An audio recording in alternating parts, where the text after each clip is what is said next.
is Making Things Happen. I'm Hanisha Lalwani. Welcome to my show.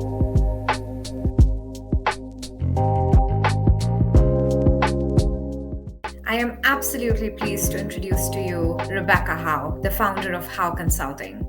Rebecca has built successful careers across different industries and functions as a lawyer, a legal headhunter, and a high-end property sales associate. Rebecca has spent the last decade helping businesses and their employees maximize their performance through targeted coaching and training. With experience across diverse sectors and continents, Rebecca, a certified coach and Oxford University alumni, is passionate about helping people be the best versions of themselves. Let's find out how Rebecca makes things happen.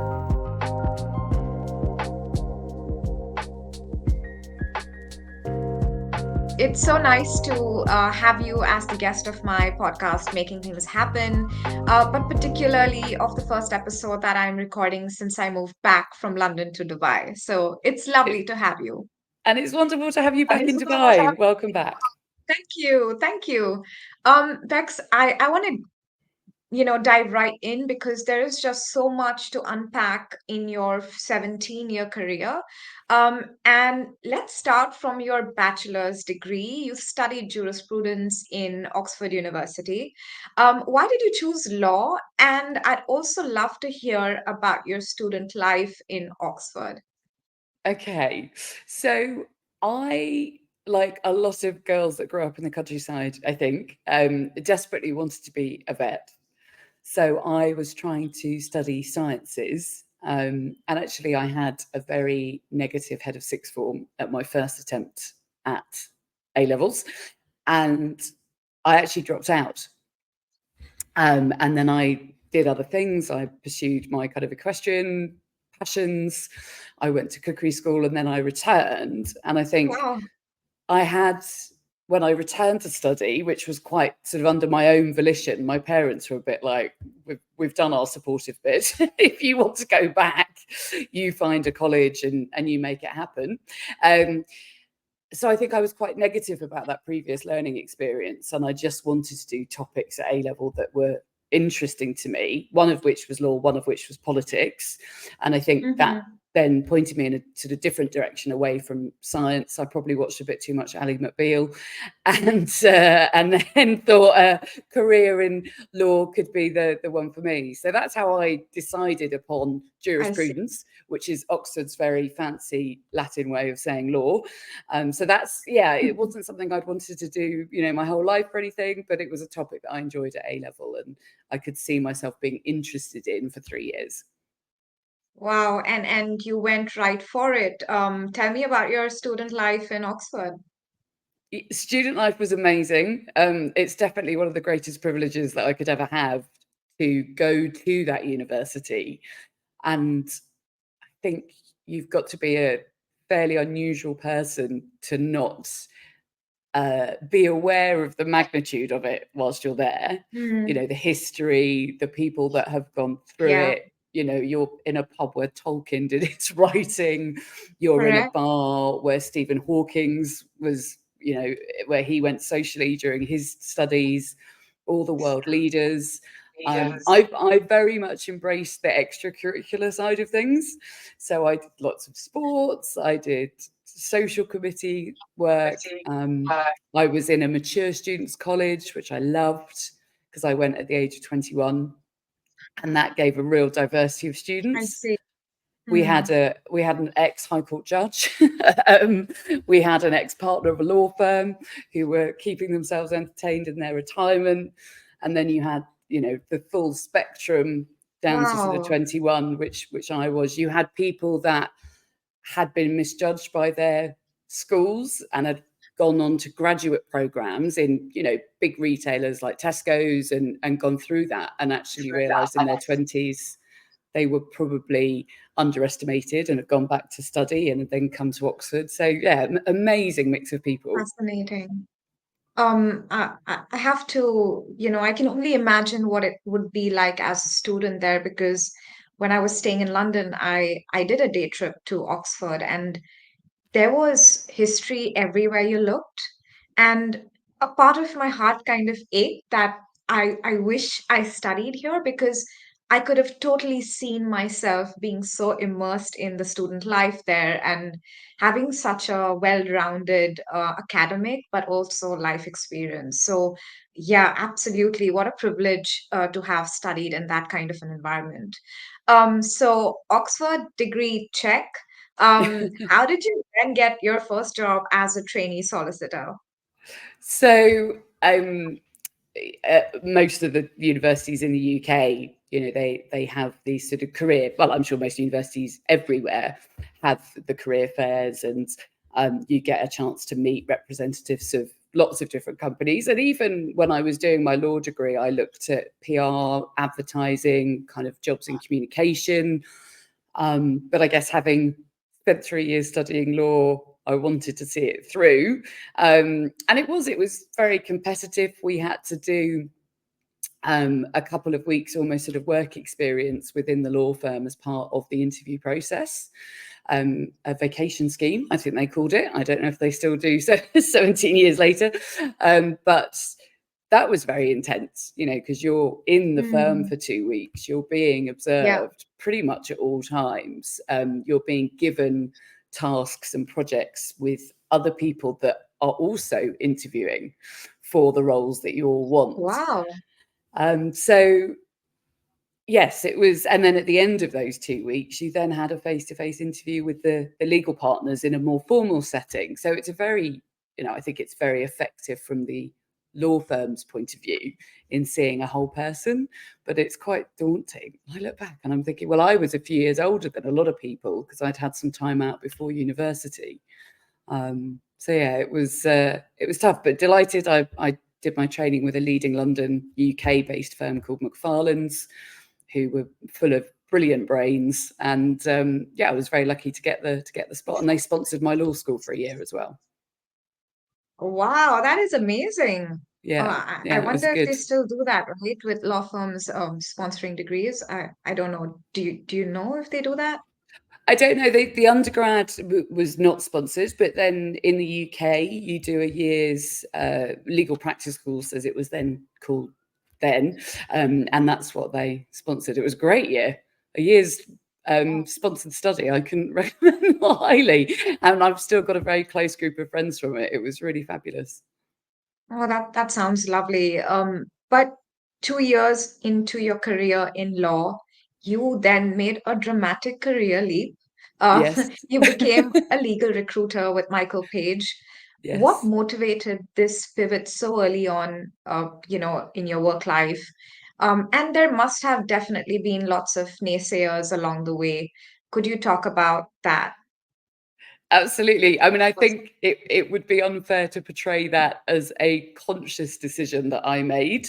At the end of my training contract was 2009. It was when we had the global recession, the credit crunch, and far fewer trainee solicitors were kept on their law Hmm. firm. I, at that point, was quite clear I wanted to do private client advisory work, and there wasn't a space for me. They took a couple. One of them Hmm. was sadly wasn't me.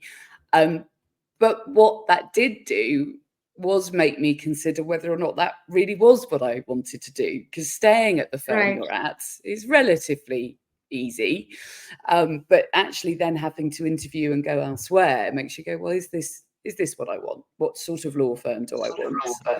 And a friend of mine worked at Michael Page in the Guildford office in the UK, and she said, I think this would be perfect for you. Like, let me put you in touch with someone. So Hmm. it really grew from there. And I quite quickly liked the people I met during the interview process. I could see how it would be useful for me to have had an understanding of the legal job, having been in it when Correct. I was helping clients recruit or understanding what my candidates did. And in truth, I thought it would be a good place to be to know where the jobs were as the market picked up again. So I was like, oh, I'll just do this for a little while. And uh, Right. and then of course I loved it and didn't really look back. It was a much better fit for me in all honesty. Was it not daunting moving from being a lawyer to then being a recruiter, which is essentially a sales-driven job? Did that not intimidate you? I don't remember it intimidating me. I found the legal profession and setup very intimidating.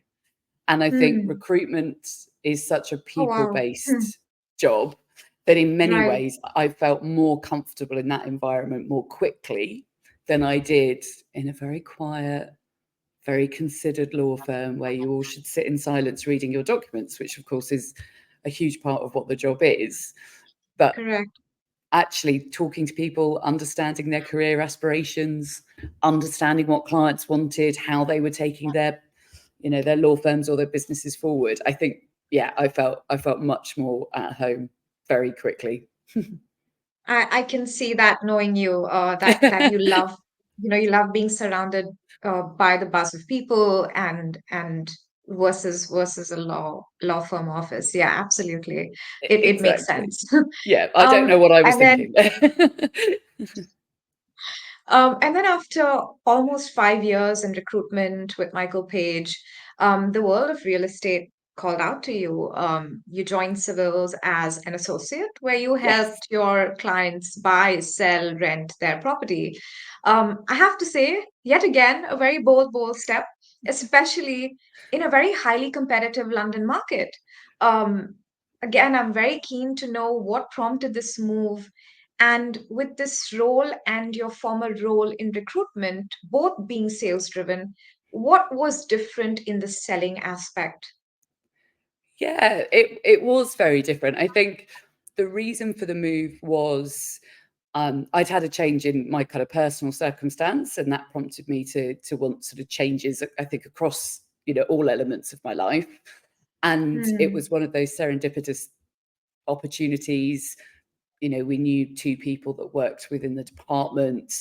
They'd made us or they'd made me aware of the opportunity, and that's why I put the application in. I think partly out of curiosity. I think when I put the application in, I perhaps hadn't fully thought about making the leap into real estate. But as I went through the process and understood more about Savills and met more of the team. And as you said, there was definitely a commonality there from the sales perspective, but in a different environment. So I thought, Hmm. well, actually, experiencing sales in such a different environment where we specialised in country houses across the country. I covered Sussex and Kent. Um, they were £2 million plus properties. In recruitment, I might have rung up Mars or UKTV and trying to get myself in as a recruiter. Well, you can't really go door knocking on a £3 million No. property and ask them if they'd like you to sell it. So it was different, and I think I missed the fast-paced nature. It also coincided with an election year. They brought in mansion tax, that stifled the market. So an already quite long sales cycle became even slower in the year Yeah. that I was there. But yeah, again, met wonderful people, loved seeing the different company, the different environment, different sales techniques for a totally different market. And had a wonderful time. And again, I'm still in touch. I had a friend from Savills just in Dubai last weekend, which was lovely. And we couldn't believe it because it's 10 years since I joined and we don't know where the decade's gone. But yeah, hugely valuable year.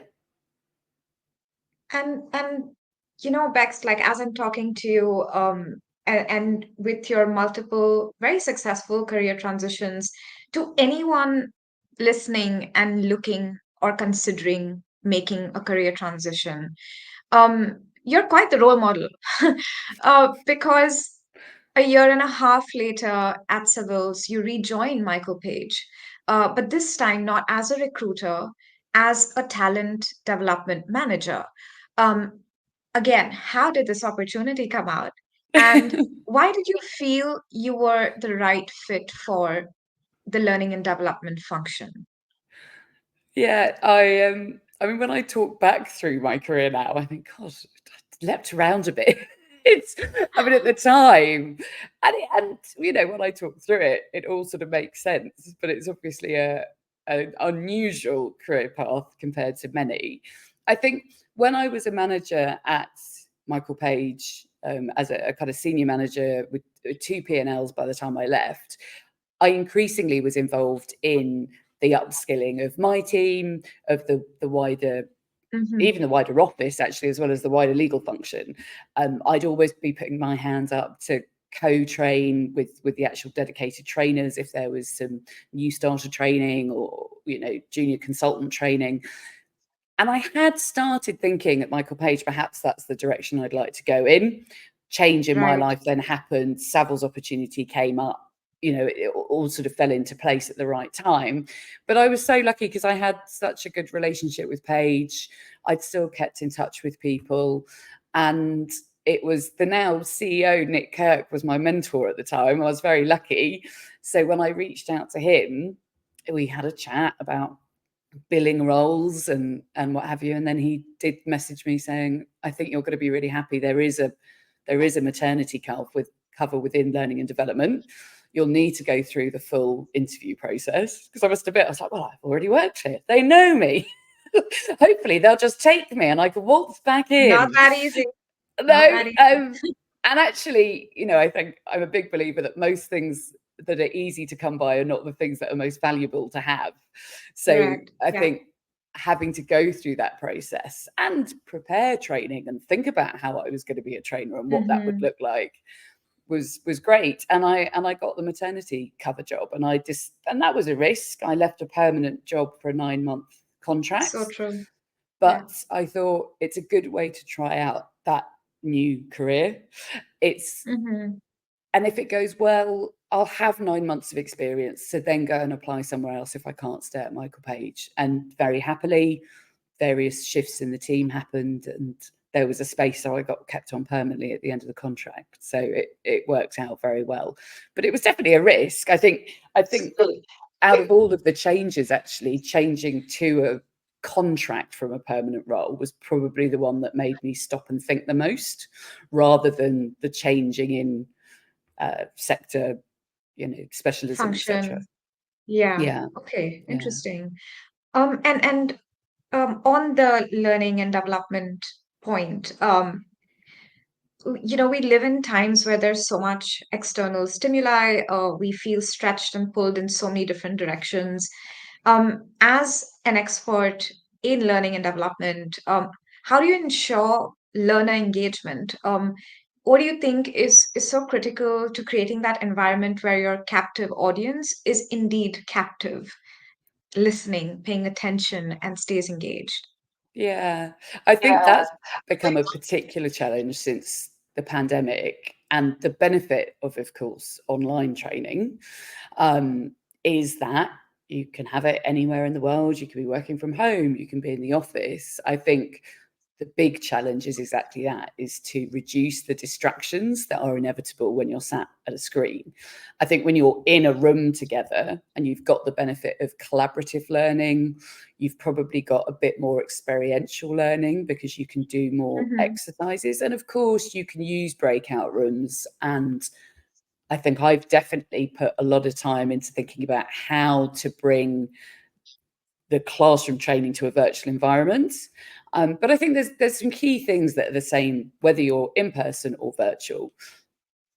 You know, is this topic relevant to the people? Do they know it's relevant? You know, when you're launching a training course, do they know what they can get out of it by engaging throughout? If you just start and they don't really know where it's going, I think that can have a really big impact. You know me well, you know that I like to make things fun. And there is lots of science behind that, actually. When we've got a happy, positive emotion attached to a memory, we are much more likely to have that memory for longer. So if you can create a learning environment that is fun and happy and funny, they're actually much more likely to remember the learn because they've got that positive emotion attached to it. Right. And I'd say the third part is interaction is key. You know, I think the old days of sitting and being lectured to, whether that was school, university, or workplace training, I mean, we all know that the vast majority of us will not learn very effectively. We certainly will be limited in our ability to apply the learning. So making sure there's opportunity within any training to discuss it, talk about how it applies to the real world, hopefully even practice it. Mm.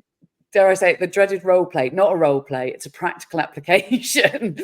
But actually those things make a really big difference in making it more engaging, making it more useful, making it long lasting.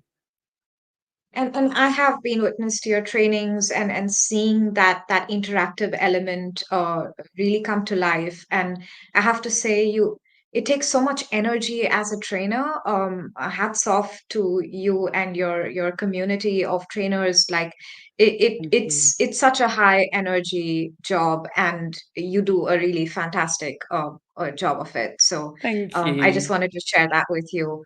Um, Bex, also, I think one thing I wanted to ask is a lot of people in today's very, very uh, fickle economic environments are forced to rethink their careers. Mm, Some of us have to think about transitions into different functions to still be relevant and keep earning that salary, right?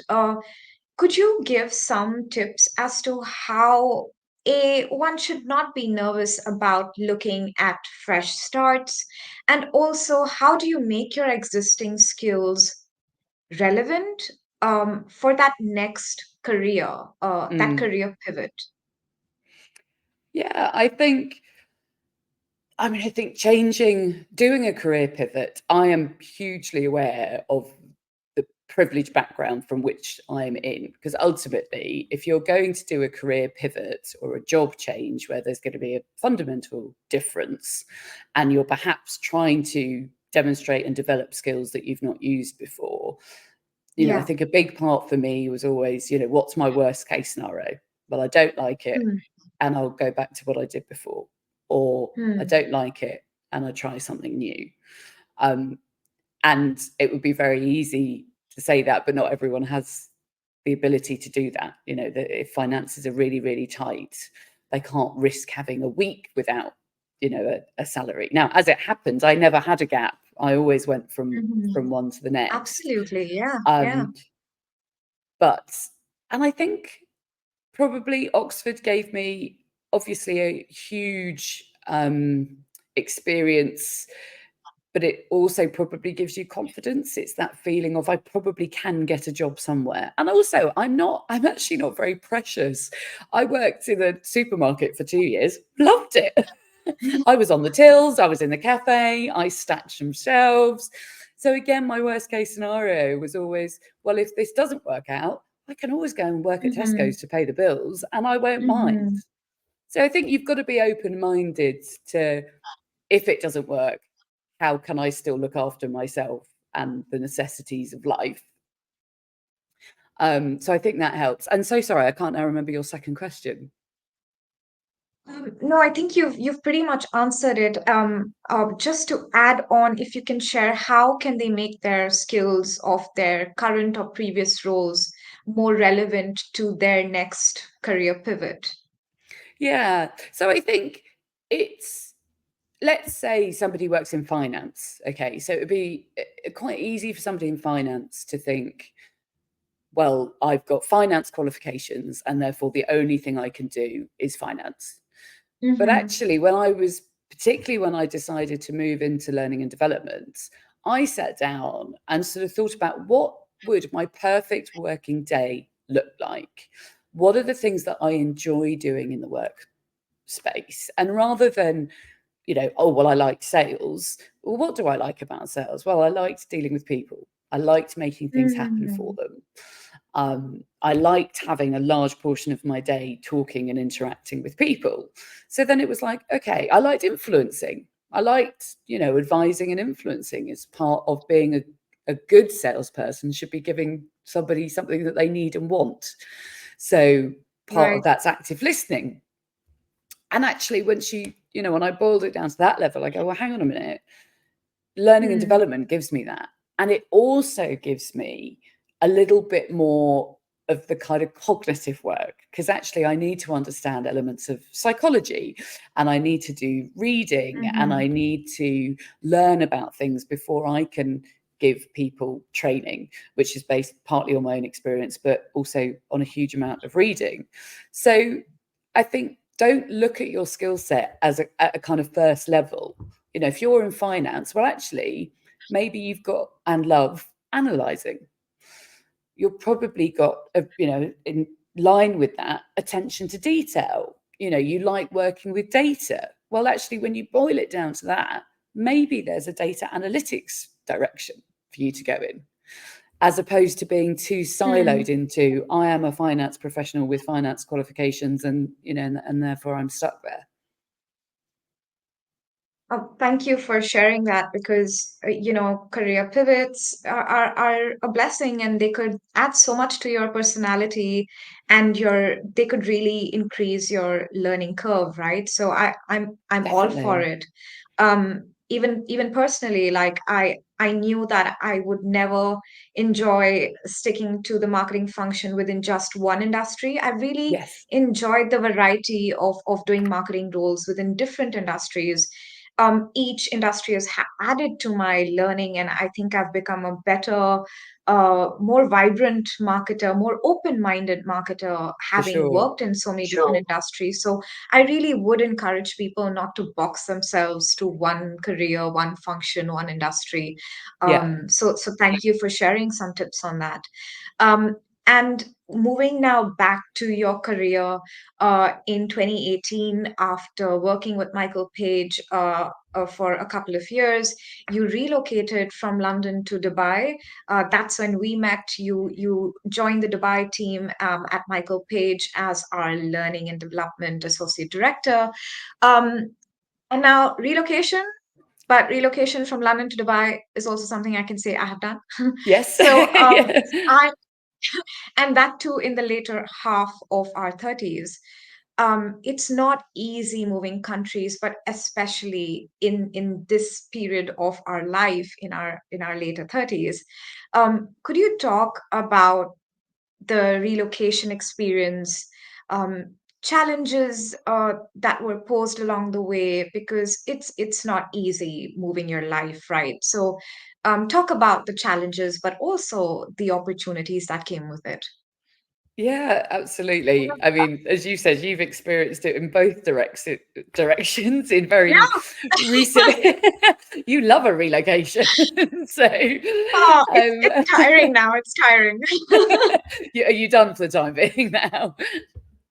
So I'm sure your challenges. I mean, there's the logistical challenges of simply what am I going to take with me to live in another country? Am I just going to take my personal belongings? Am I going to take furniture? Am I going to live in a furnished or an unfurnished property when I arrive? You know, all of those things. I think I was so lucky. I had such a soft landing because I moved with my company at the time, Michael Page. I already supported the Middle East and Africa business from the UK. So I knew some of Mm, the personalities. I delivered training, but on a sort of 2, 3 times a year basis to each of the offices. So I do always feel very lucky to have had quite a supported relocation and yeah, a familiar and soft landing with the job. And in addition to that, I had one of my oldest friends also living here. But always helps. did really help. Having said that, I was also very conscious of not just clinging to him as a kind of Hmm. brotherly figure and then not meeting other people. And I think Yeah. I definitely am lucky. I love people. I love meeting people from different backgrounds, different interests. I love trying new things. So whilst there were, I mean, I remember actually one of the first friends I made was there's a Facebook group called ATB. I still don't really know what it stands for, which is sort of Western expat women in Dubai. And somebody had said, "Oh, you must join it." You know, they do socials and they answer questions. And I can still remember sitting in this very apartment on the day that I had decided to go to a pool event, talking to a friend in the UK with her going, "You no, you have to go." And me going, "No, but I don't know anyone and it's a pool event and I'm uncomfortable in swimwear," and making it effectively make well, with the support of my friend Anna in the UK, making myself go. And that's a big Hmm. a thing I think when you relocate is you do have to just take a deep breath sometimes and go and do things that Yeah, feel uncomfortable and daunting. correct. All the time. Yeah. Sometimes, multiple times in a day, you're doing things Yes. that you really have to take that deep breath and just push yourself to do it. Yeah. And also, I think I found, you're when you move countries, you're essentially working from zero to establish a new routine in that Yeah. that new environment. So it can feel quite disorienting a couple of months even. Definitely. So it's also quite a long journey until you feel a bit more rooted.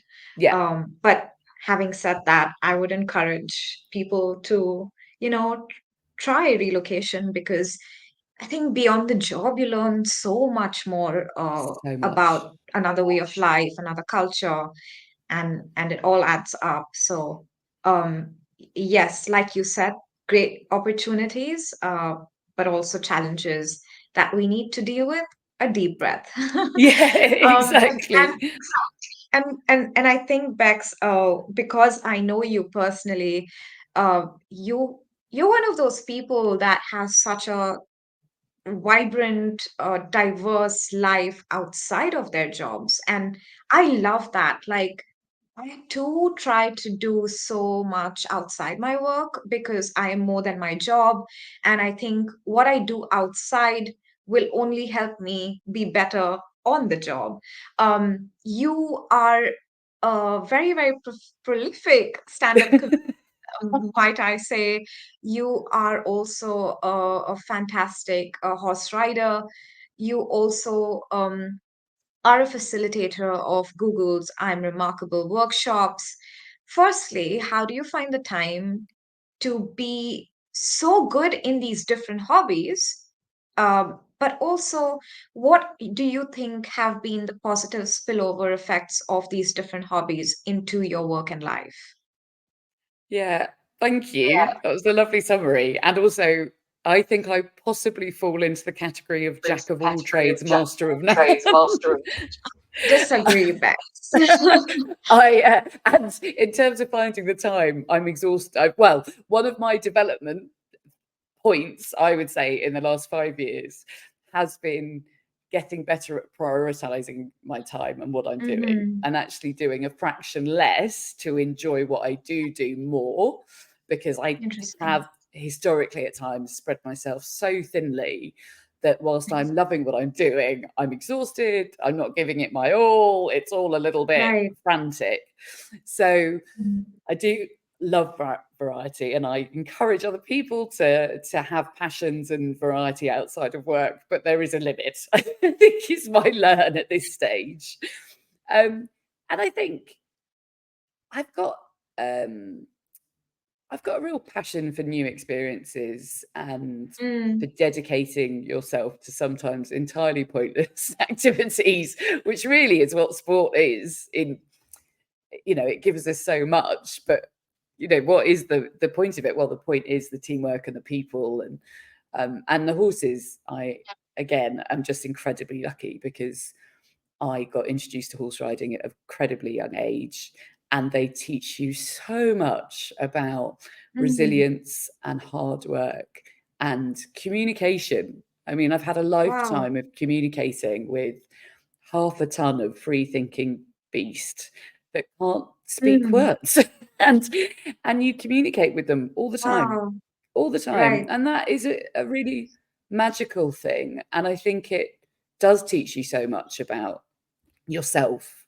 and even then communicating with people, um Mm. and the sports I've done, the comedy, I mean, that's the epitome of resilience. I have taken a break this year, so there is a limit to how much we any of us can do, but again, that's definitely one of the hardest things I do is stand-up comedy. Hmm. Because you are inviting yourself to be judged. You are in the pursuit of making people laugh, making people actually laugh, making people smile. Not so hard.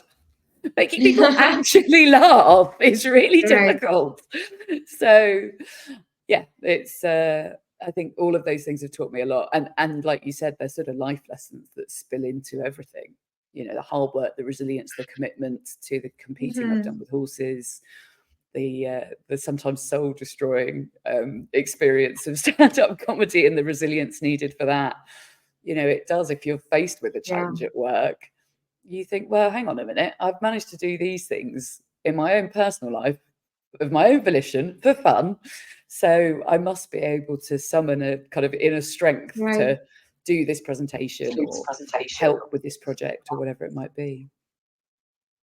Yeah, absolutely. I think your example is fantastic of creating that dynamic sort of life, work, and just pushing yourself to do more beyond just that 9 to 5, because it also helps with, I guess, alleviating some of that mental stress, and you learn about different worlds. The world is so much more than our jobs. So thank you for sharing that. But I think now congratulations are in order because you just went solo with your new business venture called How Consulting, where your endeavor is to unlock potential by delivering performance coaching and training. Um, I'm curious, Bex, about the moment you felt that the time was right to go solo with your business. And did you always have that entrepreneurial rigor and risk appetite? Yeah, another pivot, a smaller pivot than the others. Um, I think when I went into learning development, I quickly became aware that quite a few people did freelance or, you know, worked in training outside of it, what I would call an in-house, you know, L&D role. So I think it's probably sat there as a possibility for me for years and years.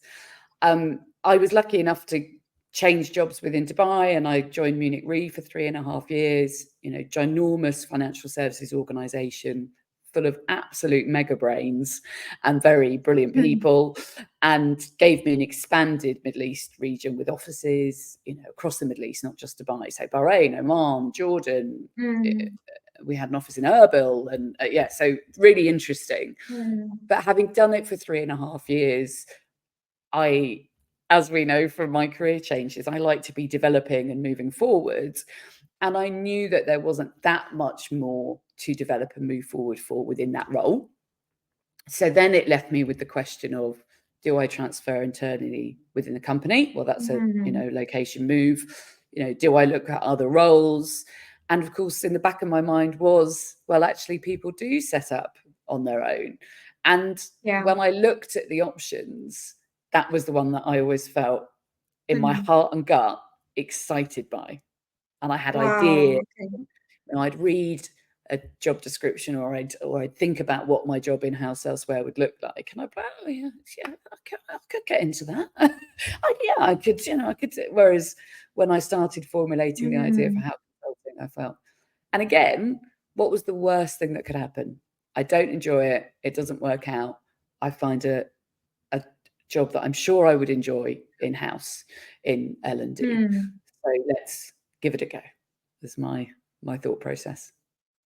And again, could you talk about what solutions you provide to the market with your training and coaching programs, and how is it different from what's already on offer, Bex? Absolutely. So I am really passionate about people being the best version of themselves. If you're going to do something, do it. Mm-hmm. You don't have to be the best in the world, but be the best version of you within it. And I Mm-hmm. do think that that brings people a huge amount of contentment, comfort, happiness, excitement. When we talk about, you know, there's great theorists on motivation. Daniel Pink is one of them. He talks about purpose, autonomy, and mastery. You know, mastery is that having the skills and knowledge to do something really well. So that's my focus. I think I've got 3 areas that I want to help individuals and businesses: recruitment agencies and in-house recruitment teams. I've got just over a decade of experience in that world. I love it. And I want to help other people either become better at hiring into their own business or as a recruitment agent become better at servicing Mm-hmm. your clients and candidates. I think a lot of businesses have great knowledge that ends up sat with one or two people, or great skills, great aptitude. And actually, if we can train those people to train other people in the organization, you've Mm. got a really cost effective way of spreading the Right. performance.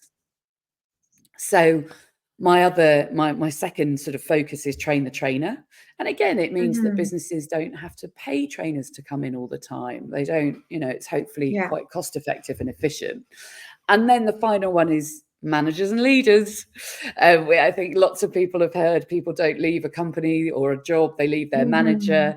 It's so Yeah. critical to success for a company to have really good managers and leaders. And it's hard. A lot of people get put in a management job because they've technically been good, they've Mm-hmm. operationally succeeded, and it's sort of expected that they'll be able to manage. Well, let's support them. And Mm. my methodologies around that is experiential, linking it to the business bottom line, and making sure Yeah. that it's long lasting learning. And I think, the close partnership that I develop with people to make sure it's super relevant, Mm-hmm. super impactful, that we can measure the success of it, as opposed to they had a Mm-hmm. lovely day, they really enjoyed it. That's great. I'd love that. But how's it going to help anyone? What's it going to do Right. afterwards? And that's Mm. a big thing that I'm passionate about.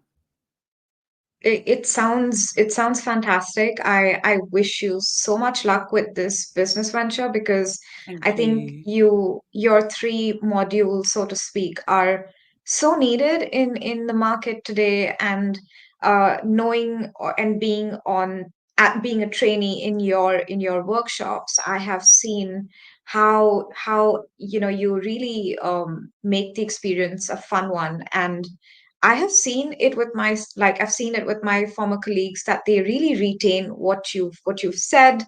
Um, Good. they also don't miss an opportunity to share their success stories from those training sessions, and I have heard those stories myself. So, Fantastic. kudos to your expertise on that.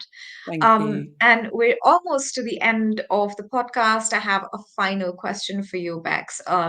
We've talked about your multiple career pivots, your brilliant hobbies. You seem to juggle so many things so effortlessly, but I know you of course that there's so much hard work that goes into every aspect of your life. Um, please share with my audience, Bex. How do you make things happen? How do I make things happen? Um, with a dogged determination, I think is one of them. I Mm-hmm. think, obviously, prior to speaking to you and the theme of the podcast, making things happen is hard, and it Very hard, requires yeah. dedication, focus, and Mm-hmm. resilience. And I think one of my favorite examples of myself, one of the few I'm a work in progress. I'm learning to how to be proud of things that Mm-hmm. I've done and how to say that I'm proud of Mm-hmm. things. And we cover that in the I Am Remarkable workshop that you've attended, Yeah. that I run. But I got rejected by Oxford the first year I applied. I applied in my Mm. final year of A-level studies. I had a complete brain meltdown in the interview. I got interviewed in biology, told one of the leading biology dons of the world that if a skull had sockets on the front of its head, it could see where it's going, which factually not incorrect. I don't think it was the in-depth analytical answer he was looking for. And they rejected me. And I kind Mm. of knew in my gut that they hadn't seen the best version of me. They'd seen a Right. nervous, panicked version. I Mm. knew I was going to take a year out to work and travel. So I withdrew my application from other universities and I reapplied to Oxford. I prepped really well. I went in probably less nervous, a bit more like, well, if I don't get this, I can go to Warwick University. It's a great university. I'll enjoy it. And I got in. So I think being tenacious, feeling the fear, doing it anywhere, and working out what really is the worst that will happen. Oh, I get another no in Mm. that instance, but at least I would have known I'd given it my all. Right. Dogged determination, absolutely. And I'm a big propagator of don't just say do Yeah, and then show, you know. Uh, I think that's what can really set someone apart in this very difficult job market and generally in life as well. You have more chances of sticking in people's minds if you were one of those people that made things happen. yeah. Um, so thank you, Bex. I've had such a lovely Saturday evening speaking to you. Thank you for your time and for all of those nuggets of wisdom that I'm sure will help people as they navigate their journeys in life and at work. Thank you.